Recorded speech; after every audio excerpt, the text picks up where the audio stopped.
Growing up, I never really felt like I had any friends.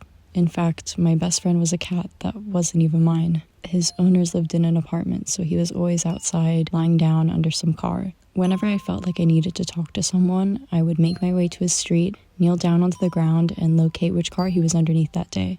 I would recount my day to him and tell him all my secrets, and in exchange, he gave me a tick in the back of my neck that I needed to get surgically removed in the hospital. But nevertheless, he was my best friend and closest confidant at the time.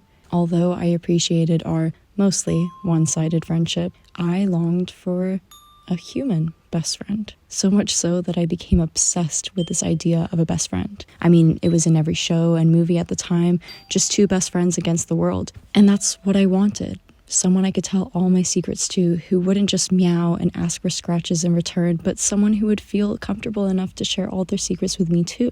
It would be us against the world.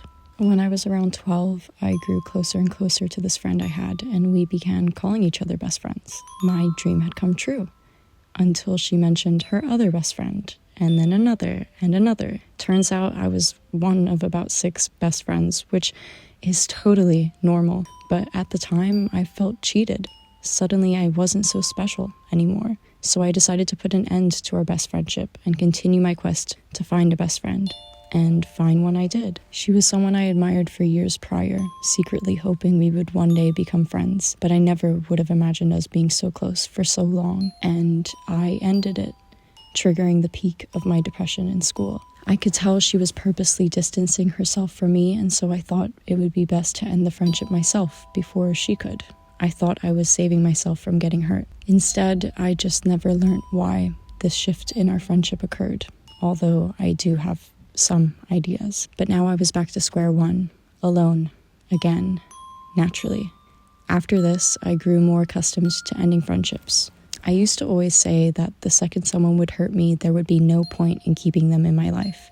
I would simply stop being friends with them, and for the most part, I kept true to that promise. There were a few exceptions along the way, though. People I kept giving free passes to only for them to hurt me again. I've made and lost a lot of friends over the years, forcing me to take a hard look at myself time and time again and what I might be doing wrong, which, in turn, I think has helped me grow so much as an individual and has helped me be a better friend to those I do want to hold close. For the first time in my life, there is no one in my immediate circle of friends that I'm scared will hurt me in any way. In fact, none of my current friends have ever hurt me, at least in a way that has heavily impacted me. And maybe that's scary in itself, like what if they do? But I honestly don't see that as a possibility. I have managed to surround myself with such genuine, honest, considerate, and innately kind-hearted people, and I feel immensely grateful.